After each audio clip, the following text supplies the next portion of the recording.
नमस्कार, स्वागत है आप सभी का यूएस हॉटलाइन में। मैं हूं वीरेंद्र कुमार और मिड सेशन आपकी अप्रोच क्या हो उस पर बातचीत करेंगे, आपके प्रश्नों के उत्तर जुटाएंगे। आज हमारे साथ अमित सेठ होंगे कोलकाता स्टूडियो से बातचीत करने के लिए, उनसे करेंगे बातचीत। और निफ्टी बैंक में आज एक पुल बैक है और हम लोअर लेवल से एक पुल बैक लेके ट्रेड कर रहे थे। हमने 2 निरमा को क्रॉस किया, उसके बाद ऑलमोस्ट करीब 23,620 के क्लस्टर तक गए, उसके बाद थोड़ा सा सिंक हो रहे हैं अगेन, जिसे कहते हैं एक्सट्रीम वोलेटिलिटी इस बाजार में है। हमें जिससे बातचीत करेंगे, लेकिन पहले काम करते हैं, इस कार्यक्रम की शुरुआत करते हैं अब तक की सुर्खियों से, हेडलाइन से।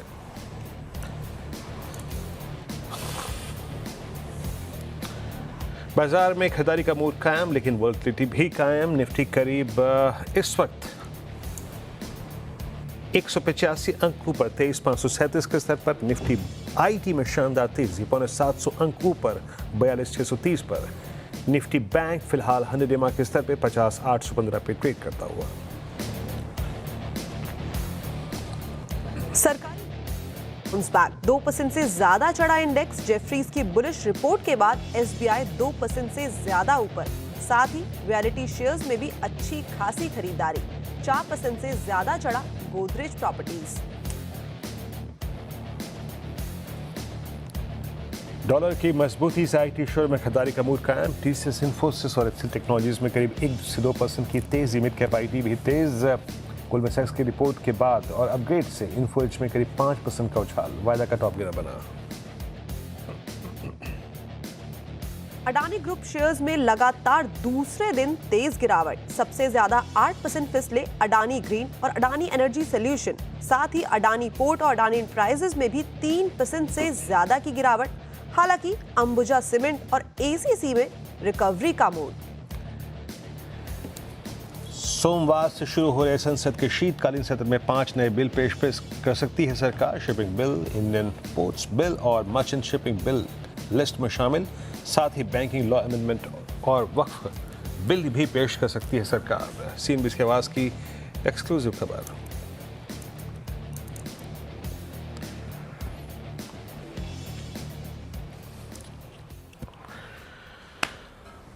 ओके, तो निफ्टी का जरा एक बार लेवल लिखा है, इट्स 23560। वोलेटिलिटी है, बट अगर आप पोस्ट आई थिंक 945 के बाद की वोलेटिलिटी को देखें तो उसमें एक, specially in case of Nifty, since आज निफ्टी आईटी भी स्ट्रॉन्ग है, निफ्टी आईटी करीब 700 अंक ऊपर है, बैंक्स स्ट्रॉन्ग हैं, आज केमिकल्स में पुल बैक है, आज रियल एस्टेट एंसिलरी अच्छा कर रहा है। निफ्टी का ये पुल बैक अब इसको थोड़ा टाइम स्पेंड करने का मौका दे रहा है above 200-day exponential moving average. Amit ji, good morning. आपका व्यू इस वक्त इंडिसेस पे क्या है, कैसे अप्रोच कर रहे हैं आप, और अगर यहाँ से भी इस पुल बैक को आप एक्सटेंड करता हुआ देख रहे हैं तो out of these two I think Nifty bank better reward कौन देगा?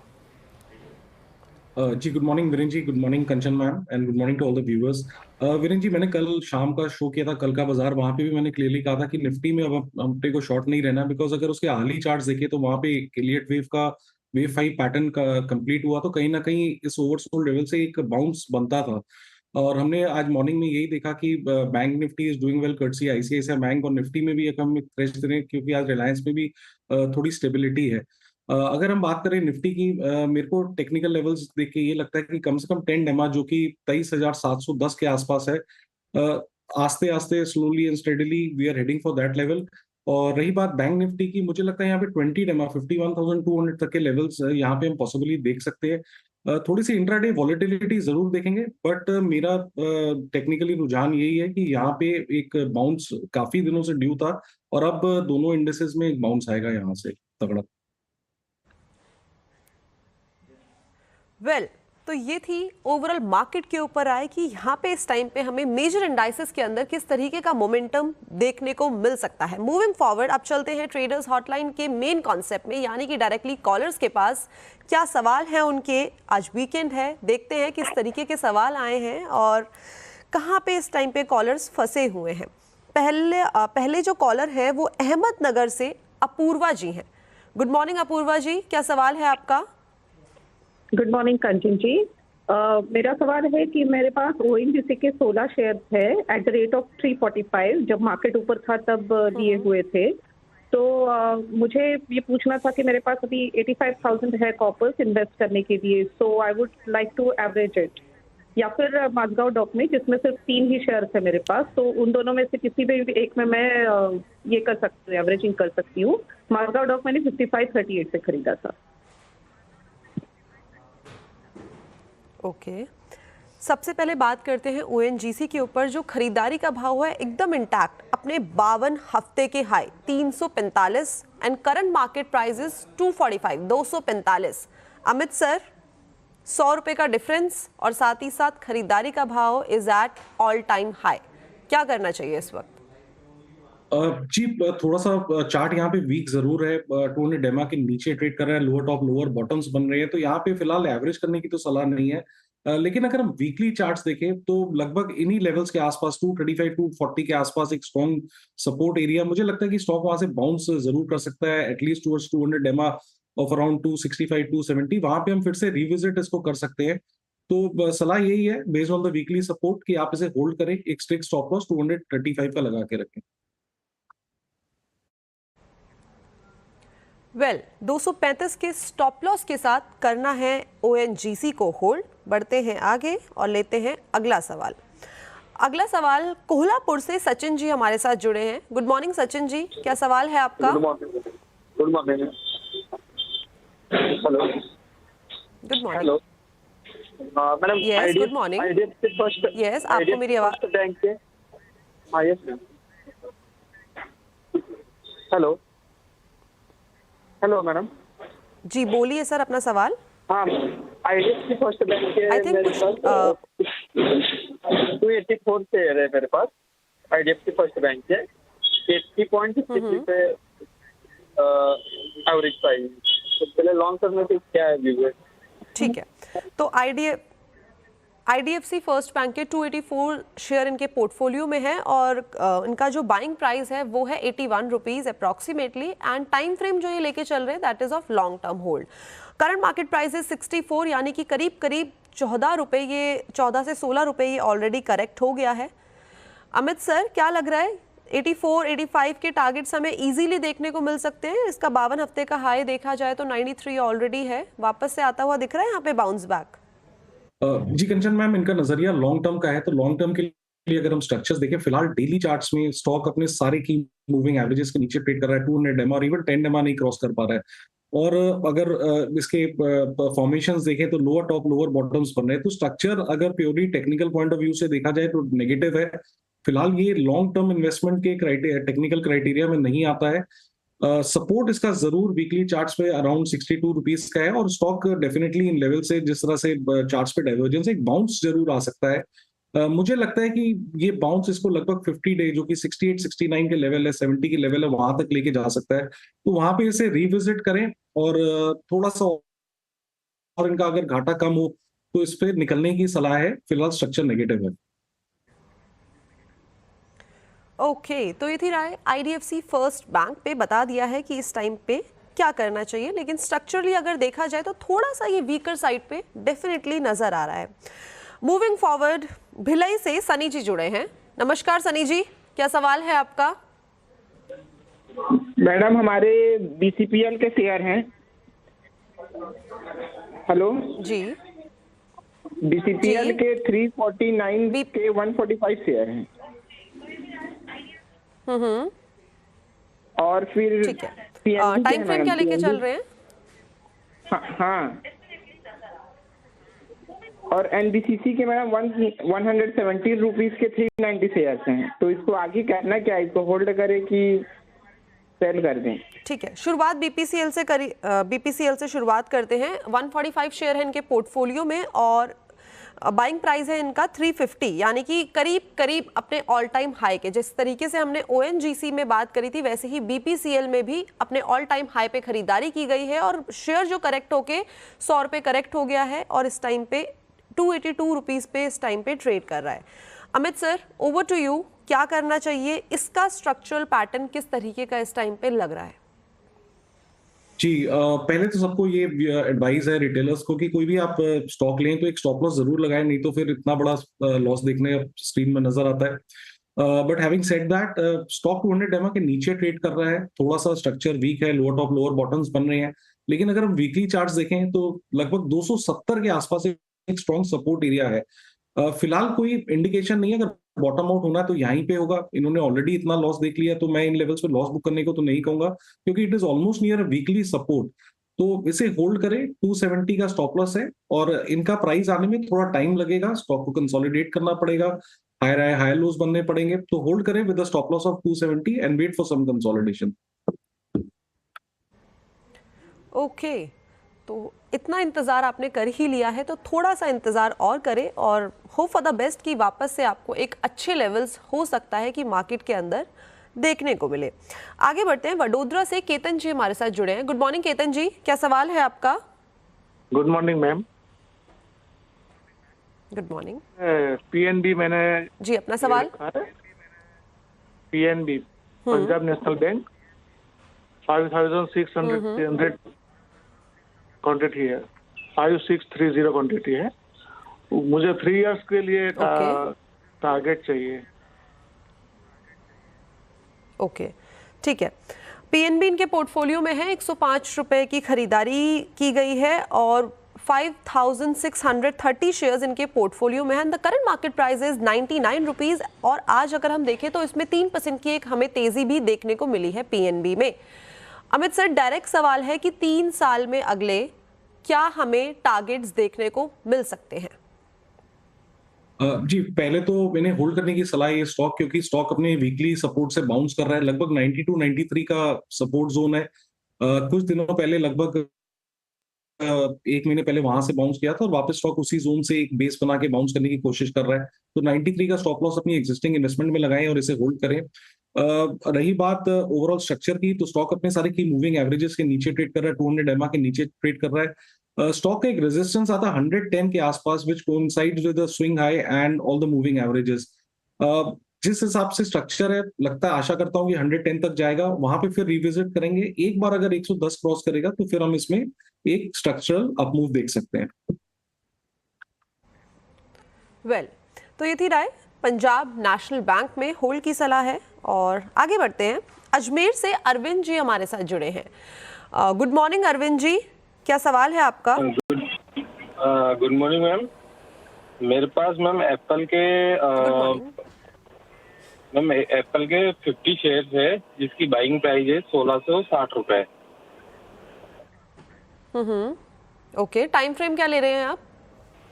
Ma'am 3 month to 6 month. Okay, 6 महीने का नजरिया लेके चल रहे हैं, 3 से 6 महीने का, और एफएल है इनके पास। और ठीक है, सही प्राइस पे इन्होंने खरीदारी की है 1160 और क्वांटिटी है 50। अमित सर, 1720 या 25 या 1800 के टारगेट कब तक देखने को मिल सकते हैं? क्या ये आने वाले 3 से 6 महीने में अपने 52 हफ्ते के हाई को छू सकता है या फिर नहीं? अजीब, इस पर्टिकुलर स्टॉक का अगर हम स्ट्रक्चर देखें तो स्ट्रक्चर पॉजिटिव है, रिलेटिव स्ट्रेंथ यहाँ पे स्ट्रॉन्ग है। इतने वॉलेटाइल मार्केट में भी इसने ऑलमोस्ट अपना हाईएस्ट को मेंटेन किया है। रीसेंट स्विंग लो लगभग 1500 के आसपास आता है, which coincides with the 100 EMA also. तो 1500 के स्टॉक के साथ बने रहें और थोड़ा सा टाइम लगेगा, कंसोलिडेशन लेगा। एक बार स्टॉक 1600 के ऊपर निकलता है तो I think there is a decent possibility कि अपने रीसेंट हाईस को टच करेगा। तो होल्ड करने की सलाह है, 1500 का स्टॉप लगा करके। ओके, तो हो सकता है कि जो अपना 52 हफ्ते का हाई है उसको ये वापस से टच करता हुआ दिखाई दे। ये थी राय एफएल के ऊपर।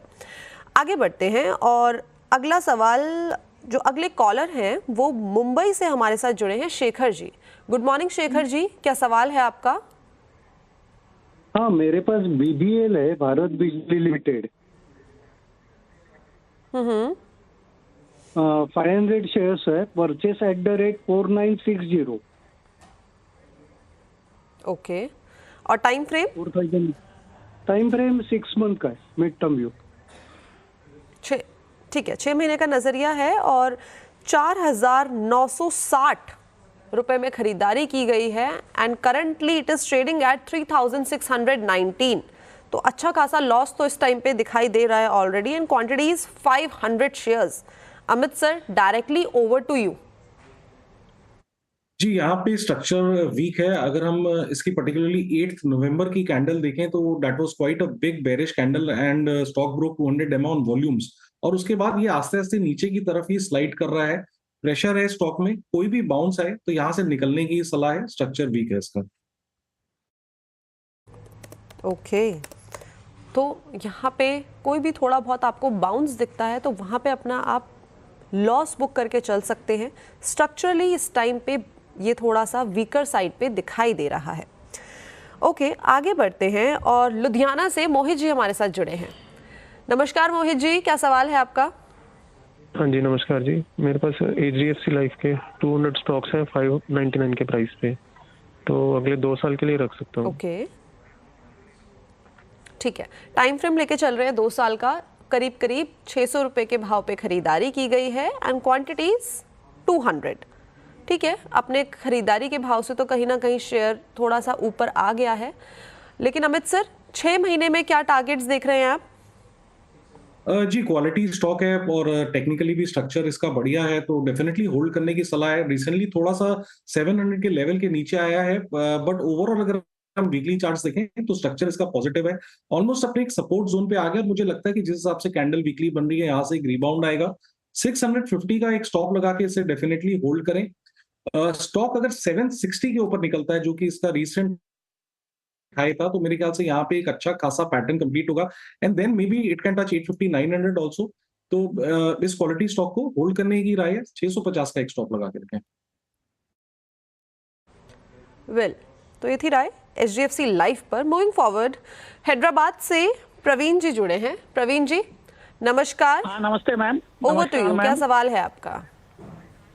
मैंने MSTC लिया था, MSTC परचेज किया था 2 months बैक 810 में 500 शेयर, और मेरा टारगेट 3 to 6 months है।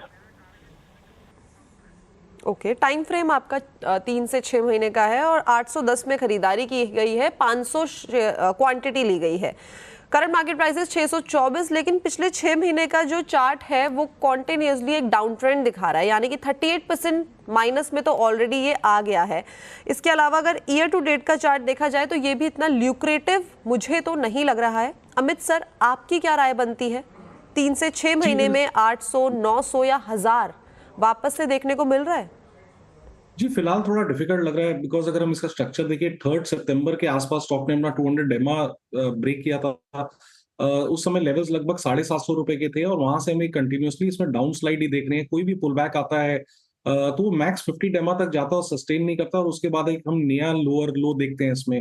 करंटली ठीक है, लोअर लेवल से बाउंस कर रहा है। अगर स्टॉक अपना 10 डेमा क्रॉस करता है तो मे बी थोड़ा सा इनका घाटा कम हो सकता है। It may move up to 650 660, लेकिन कोई भी अपमूव आए जहां पे इनका लॉस कम होता है तो निकलने की सलाह है, क्योंकि स्ट्रक्चर वीक है।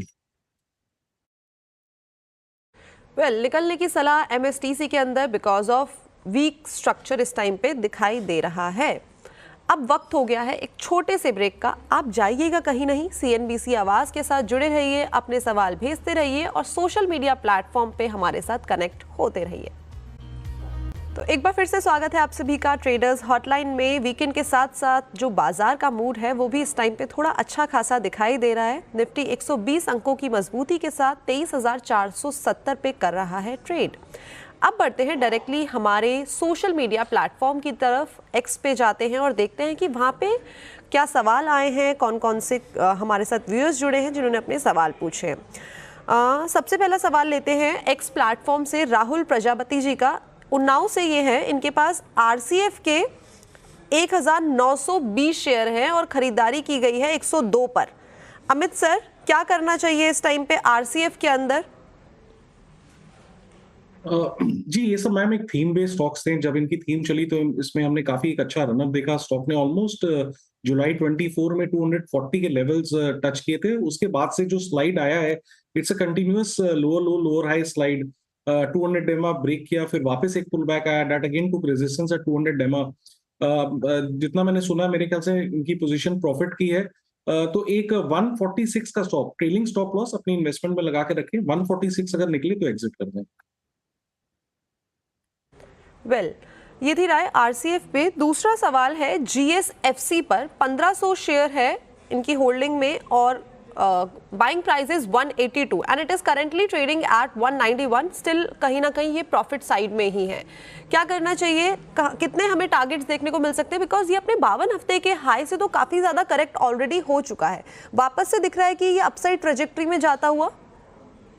जी फिलहाल जीएसएफसी का चार्ट देखे ऐसा नहीं लग रहा है अपसाइड ट्रेजेक्टरी में जाएगा, क्योंकि मैम अगर चार्ट देखे तो लोअर टॉप लोअर बॉटम्स बन रहे हैं। स्टॉक अपने सारे मूविंग एवरेजेस 200 एमआ के नीचे है तो वीक है, और 10 एमआ भी इसने अभी क्रॉस नहीं किया है। थोड़ा सा ओवरसोल्ड जरूर है, बाउंस आ सकता है। मुझे लगता है ये मैक्सिमम बाउंस इसको 200-205 तक कैरी कर सकता है। तो एक ऑलरेडी ये प्रॉफिट में 185 का स्टॉप लॉस लगाए और 200-205 के पास अपना प्रॉफिट बुक कर लें इसमें। ओके तो ये थी राय जीएसएफसी पर। अगला सवाल है अभिषेक कुमार जी का। इनके पास एसबीआई कार्ड है और इनके एसबीआई कार्ड्स के 35 शेयर हैं और बाइंग प्राइस है 700 रुपए। क्या करना चाहिए, और साथ ही साथ टेक्निकल व्यू के साथ साथ फंडामेंटली ये स्टॉक आपको कैसा लग रहा है अमित सर? जी Kanchana ma'am, I am really sorry, मैं इसका फंडामेंटल ट्रैक नहीं करता एसबीआई कार्ड का, but as far as the technical chart is concerned, ये भी स्टॉक नेगेटिव ही है।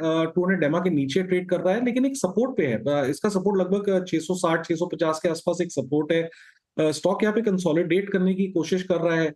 पुल बैक में मुझे लगता है यहाँ पे 700-705 के लेवल्स मिल सकते हैं, तो होल्ड करें, लेकिन एक स्ट्रिक्ट स्टॉप लॉस 670 रुपए का लगा के रखें।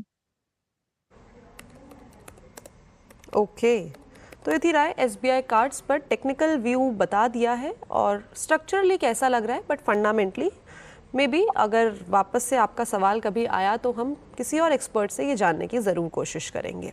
आगे बढ़ते हैं और अगला सवाल लेते हैं। अगला सवाल हमसे पूछा गया है नोएडा से प्रदीप जी ने। प्रदीप जी के पास टेस्टी बाइट के 40 शेयर हैं, 13,600 रुपये के भाव पे खरीदारी की गई है। ओह, काफ़ी हायर लेवल्स पे खरीदारी कर ली गई है। Current market price is 10,901 rupees. जितना टेस्टी ये स्टॉक है उतना टेस्टी इसका भाव नहीं लग रहा है इस टाइम पे। क्या करना चाहिए अमित सर? जी एक तरफा स्लाइड देख रहे हैं हम। अगस्त में इसने लगभग 15,000 का भाव टच किया था और उसके बाद से कंटिन्यूस डाउनवर्ड ट्रेजेक्टरी में है। स्ट्रक्चर पॉजिटिव नहीं है जिस हिसाब से स्लाइड कर रहा है। आई वोंट बी सरप्राइज्ड अगर ये 10,600 और 9,500 तक के लेवल्स दिखा दे, तो एग्जिट करने की सलाह है। यहाँ पे स्ट्रक्चर वीक है। वेल एग्जिट की सलाह टेस्टी बाइट के अंदर। Structurally it is not looking very lucrative at current market price. Okay moving forward, Bokaro से अनुराग जी का सवाल आया है विनती ऑर्गेनिक्स पर। 43 शेयर्स हैं इनके पास। 1966 is a buying price of विनती ऑर्गेनिक्स। अमित सर कैसा लग रहा है इस टाइम पे चार्ट विनती ऑर्गेनिक्स का? जी ओवरऑल स्ट्रक्चर नेगेटिव है। 200 एमआ के नीचे ट्रेड कर रहा है, बट ऑलमोस्ट यही इसका सपोर्ट है 1760 1770। तो अगर होल्ड करना है तो एक 1750 के स्टॉप लॉस के साथ होल्ड करें। तेजी यहाँ पे तभी बनेगी जब ये स्टॉक 875 के लेवल्स रिगेन करेगा, जो कि इसका 200 एमआ है। ओके तो ये थी राय, हमने समझ लिया। काफ़ी सारे सवाल आज हमने ले लिए हैं। Thank you so much Amit sir हमारे साथ जुड़ने के लिए, बढ़िया जानकारी शेयर करने के लिए। Also along with this wish you a very happy weekend. Same to you ma'am. या अब अगर आप अपना खुद का बिजनेस या फिर स्टार्टअप शुरू करना चाहते हैं तो शायद इससे अच्छा कोई भी समय नहीं है। F&O गुरुकुल, मार्केट गुरुकुल और साथ ही साथ कमोडिटी गुरुकुल की धमाकेदार सफलता के बाद हम आपके लिए लेकर आ रहे हैं स्टार्टअप्स गुरुकुल, जहां इंडियन स्टार्टअप इकोसिस्टम में अपना नाम बना चुके हैं एंटरप्रेन्योर्स और साथ ही साथ इन्वेस्टर्स आपको अपने एक्सपीरियंस के जरिए समझाएंगे कि किस तरीके से इंडिया में आप अपना खुद का बिजनेस शुरू कर सकते हैं। साथ ही एक आइडिया को आप किस तरीके से एक सक्सेसफुल स्टार्टअप के रूप में उभार के ला सकते हैं, कैसे आप अपने कारोबार को इन्वेस्टर्स, अपने पार्टनर्स और साथ ही साथ इकोसिस्टम के दूसरे स्टेक होल्डर के सामने प्रेजेंट कर सकते हैं। कारोबार के शुरुआती दिनों में आप किस तरीके से इन्वेस्टमेंट लेके आए, बाजार में अपने प्रोडक्ट को लॉन्च करने से पहले किन चीज़ों की तैयारी की जाए और कौन सी चीज़ें आपके लिए ज़रूरी है। अगर आपको अपने स्टार्टअप का सपना साकार करना है तो इस लिंक पर रजिस्टर करिए और जुड़ जाइए हमारे साथ।